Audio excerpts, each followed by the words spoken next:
because if my story can help save one child's life, it's well worth my time. Even to relive it all? Yeah, I have processed it. I've grieved. I've forgiven those that for a long time I held responsible. It's a difficult process. It takes years. It's been 29 years since Ty Brightlow lost his father in a shooting on the Wauwatosa West High School campus. His dad, Dale Brightlow, a beloved associate principal. The younger Brightlow is now an educator, a superintendent in a small town in Dodge County. And like many of us, he's watched mass shootings around the country closely. Our team asked every school district in Wisconsin and nationwide what they're doing to keep kids safe. Chief National Investigative Correspondent Mark Alpert reports on securing our schools.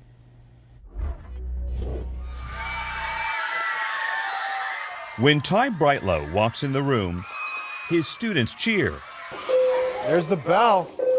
It's those children the new leader of Lomira Schools, an hour north of Milwaukee, Wisconsin, is trying to protect with new safety initiatives now underway.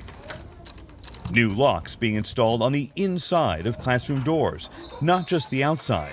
There's an active shooter. A crisis app connected to law enforcement in case of emergency. So I can get resources rolling as fast as possible to save lives.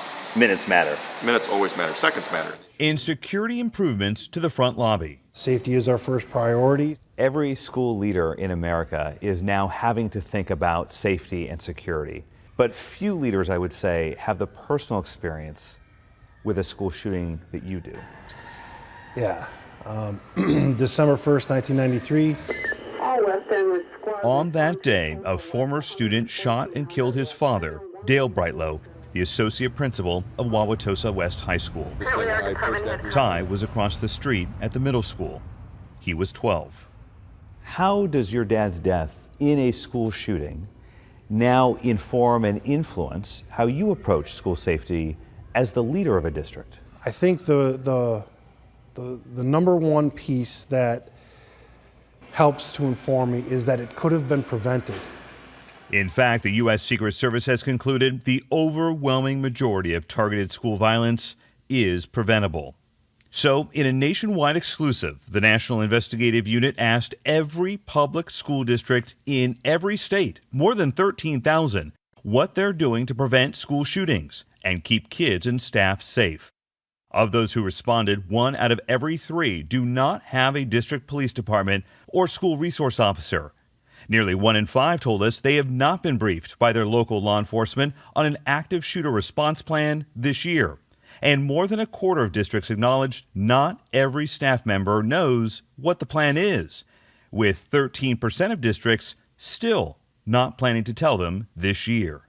Preparedness is critical. Administrator Brightlow is one of the leaders nationwide who responded. When you first got our questionnaire, what did you think? It's about time. We also asked about guns in schools. More than 1 in 10 districts who responded to our questionnaire allows teachers or staff to carry loaded firearms, sometimes referred to as a guardian program. We call them guardians, but they're more or less defenders. We don't ask them to leave their students. All guardians candidates must complete a 144-hour training program. We do not have a local police department in this little town of 342 people. And that decision was made this June. In rural southern Missouri, response times prompted action just a month after a shooting at an elementary school in Uvalde, Texas, killed 21 people. We believe we could have someone to any location, any classroom in our district in under a minute. In Broward County, Florida, where a judge this month sentenced a former student to life in prison for killing 17 people in Parkland, weapons and other prohibited items like this blue stun device, vaping devices, and even brass knuckles are being found, the district says, as part of its new randomized hand wanding program. This is video shot by the district exclusively for this story to maintain student privacy.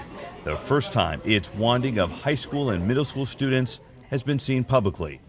Are your schools safer with this program? I believe that they are safer with this program in place because they don't want to be caught with it. In securing our schools is why Ty Brightlow now has in his district closet an hour north of Milwaukee what his father, killed by a school shooter in 1993, did not: a bullet-resistant vest, white in case the dark comes, and a Brightlow has to confront it once again. Do you think you're going to have to use this? No, I do not believe I will in my lifetime. But I will if I have to. At a school safety summit this month, the Department of Homeland Security Secretary told educators it's their job to train staff and students how to respond to an active shooter. And parents, he said, need to create vigilance and alertness in their children without adding hysteria. Joyce? That's a delicate balance. Mark, I know you asked the same safety questions of districts across America. What's the most important takeaway from the results? Really, we had two main takeaways. First, that some districts know they are falling short on safety. The reasons, though, are complex. It could be a lack of money or political will, but it was very striking that there are some school districts that simply acknowledge that they are not doing enough and they wish they could. On the other side, though, the other striking takeaway was that there are some districts that are really going all out facing this issue. It could be new initiatives or creative solutions or really looking to the community for help. And it was clear that there are some districts, including there in Wisconsin, that are leading the way in securing our schools. It's so very important. Thank you very much for your work, Mark Alpert. In the southwest corner of Ohio, the village of Blanchester is not so much prospering as surviving. Household income here is nearly half as much than the rest of the state. So when the local school district asked voters in November for more money to bolster safety and security, it lost badly by nearly 2-1. And it wasn't the first time, says Superintendent Randy Dunlap. You asked voters in May of 2022 for more money. They said no. You asked in November of 2022 for more money. They said no again. You're asking again this spring. Yep. Are you any more hopeful that you'll get it this time? Unless the economy changes, I don't see it. I just don't see it. Are you going to keep asking even though the voters have told you no over and over? We have to for our kids. And that's the dilemma facing districts nationwide as threats grow. How to keep schools safe if they can't afford it. From coast to coast, the National Investigative Unit wanted to know how many districts tried and failed in 2022 to raise money to secure our schools. But we could not find any nationwide database of district referendums. So our team spent more than 2 months creating one, researching every state. Out of 408 districts we confirmed asked voters for security money last year, nearly 73% got it. But 27%, more than 1 out of every 4, failed. Blanchester fell short at the polls and with the politicians, failing in 2022 to win a school safety grant created by Ohio Governor Mike DeWine.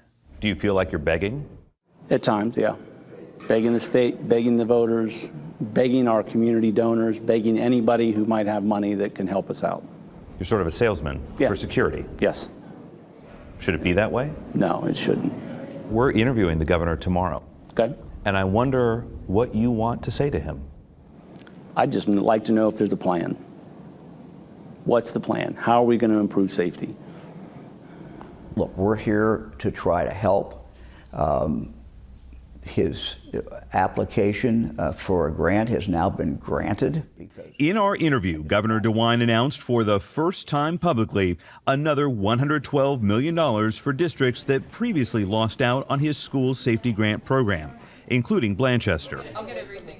And the governor's office invited us to go to the school safety center he started, a clearinghouse and tip line for schools and parents.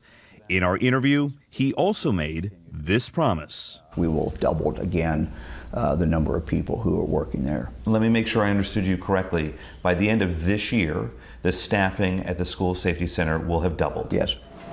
But help is not on the way elsewhere.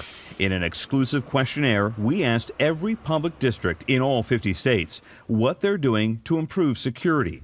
Many feel hung out to dry. No budget monies from either the state or the federal government, Graham County, North Carolina schools told us. Kingsville, Texas schools wrote, since Uvalde's shooting, we have spent approximately $700,000 on safety upgrades initiatives. However, we have received zero from the state federal government.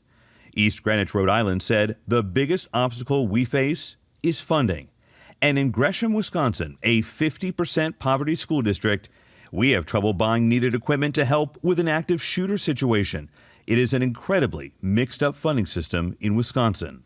These windows would be bulletproof. Ron Sari leads another district in Wisconsin, 2 hours northwest of Milwaukee. This will be a wall so that it'll keep the second vestibule secure. His district won its referendum in November as taxpayers agreed to pay more for security in the schools his own 3 sons attend. I tell you, Mark, I don't think we're ever going to be done, whether it's my biological son or it is a neighbor's daughter or child. We want to protect them. We want to keep them safe. So this is a security risk? Yes.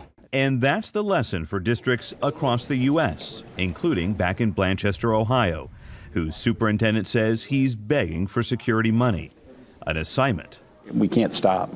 so far marked incomplete. In Blanchester, Ohio, Mark Albert, WISN 12 Investigates.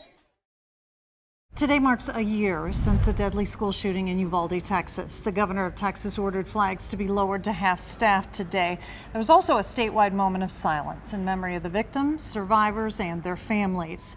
The shooting left 19 students and 2 teachers dead. KMBC Investigates has been looking into school security and uncovering gaps in safety training. Here's Mark Albert. My parents A simulated school emergency. are going to just line up on that wall. Miss Hopper, are you ready? 1, 2. Police on site. Frenzied parents. How many students are remaining? Evacuated students. I need D. Campbell. This Reunify is ready. is a reunification drill. We want to save lives. Practicing how to bring parents and their children back together after a shooting, chemical spill, or natural disaster. I felt that it was critical for me to be here today. Child's name, ID. It's training we found most districts are not required to do. That was just lacking for us. Sheriff Mike Taylor brought the exercise to Pittsylvania County in Southern Virginia. He remembers not being able to get a hold of his college-aged son for hours during the Virginia Tech shooting in 2007. Earlier this year, Sheriff Taylor asked the I Love You Guys Foundation to train his deputies and the local school district. I really liked their program. Unfortunately, the founder and his wife paid a terrible price in losing their daughter. Just grieving with my community. In 2006, at Platte Canyon High School in Colorado, a gunman killed 16-year-old Emily Keys. Her final text to her parents, I love you guys. John Michael Keys is her father. There isn't any one thing that stops a school attack. We're building a myriad of layers. And the foundation's co-founder. She's part of the fabric of our story. I love you guys. People learn really efficiently if there's an emotional hook. Okay? And we set an emotional hook early on to enhance the training experience. Another emotional hook here, Stacy Avila, a trainer and retired police officer. If you're in the hall and I can look through the corridor window and see you. Back in 2006, she tried to negotiate with Emily's killer. I feel like I have a debt to the Keys family that I can never repay. And so if I can do this to help their foundation, their cause, I will do anything I can, because I wasn't able to save their girl. In our exclusive questionnaire sent to every public school district in all 50 states, the I Love You Guys Foundation was one of more than 130 organizations and companies districts told us they've contacted for help in securing our schools. Our investigation has found that bedrock responsibility is largely unregulated at the federal level. No uniform requirements for school safety training or qualifications for companies training districts. And at the state level, nearly half, 24 states, do not require any school safety training for teachers and staff. So you believe that every state should require trainings and drills? Yes. Jacqueline Schildkraut runs the Regional Gun Violence Research Consortium from Syracuse, New York, and is the author of the book, Lockdown Drills.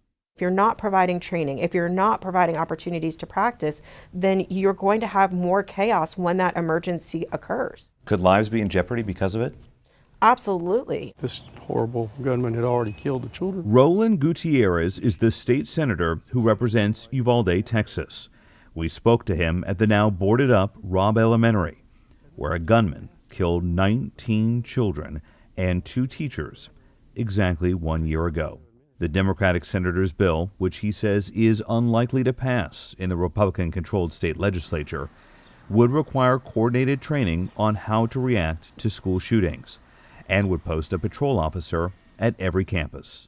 This is the most important issue in this country. There is no other, not inflation, not high gas, not even health care or anything. If you don't have your kid, there is nothing. Nothing like the grief from a child murdered, and for some, a pain that prompts a purpose. Why have you chosen this path? You know, Emily gave us a voice from the classroom, and she also told us what to say. I love you guys, right? 4 short words that have left an indelible impact, with the need never ending. In Uvalde, Texas, I'm Chief National Investigative Correspondent Mark Albert. Right now on KMBC.com, you can download free school safety training, read the results of our questionnaire sent to every public school district, and tell us what safety steps you think our schools should be taking. Right now, flags are at half staff to remember the 19 children and 2 teachers killed in the deadly school shooting in Uvalde, Texas. Today marks 1 year since the tragedy. The massacre spurred some states to enact new gun laws, but also left a small community deeply scarred. Chief National Investigative Correspondent Mark Albert went to Uvalde for his Securing Our Schools investigation and tells us what he saw. This is Robb Elementary, where a gunman killed 19 students, children, and 2 staff members, both teachers, back on May 24th, 2022. It's been nearly a year, and let me show you what's here now in front of the campus. There are 21 wooden white crosses, one for every victim, a sunflower at the base. Some have stones on them, painted, some have pictures. And look on the top here. These are the 2 teachers, and on the very top here, there's a penny with a cross cut out in the middle here. In the back, you see the school has been boarded up. There are some windows that have plywood on them, some of them still shot out and not repaired. Students will not come back to this school. It has been closed since the shooting, and it's likely that students will never learn at this campus again. We've been here now for parts of 2 days, and what we've noticed, what we've been struck by, is that people keep coming by here on a regular basis to pay their respects, to look at this scene, to ponder what this mass shooting in America means and the lives that are lost. We spoke with a couple. They were traveling and they came by here because they read in their local newspaper not just about the crosses, but about murals that have been drawn in the city center. We talked to a man who says his cousin was a victim here, died, and he comes by this site about 3 to 4 times a week, usually with his grandson, who he's watching. And we also talked to a woman, a substitute teacher from San Antonio, about an hour and a half from here. She came here because she wanted to pay tribute to honor the memories of her fellow teachers and the students that died here. We also went into the town square in the middle of the town here, and there is also a big memorial there. There are some crosses, but there are also handwritten notes. There are photographs. There are little mementos and the painted stones. Pieces that start to tell you a little bit about these 21 lives. And here at Robb Elementary, it has struck us how heavy the air is here and how people come with reverence and keep their voices down even when they're here. It is because of the shooting in Uvalde that we started our Securing Our Schools investigation. After that shooting, we thought, what are schools doing right now to keep students and teachers safe? There was no current snapshot of that, and that's why we sent a questionnaire to every public school district in all 50 states. The #1 finding, many districts told us they know they're not doing enough to keep their schools safe, but they can't afford to do more. Can't afford to do more in America today.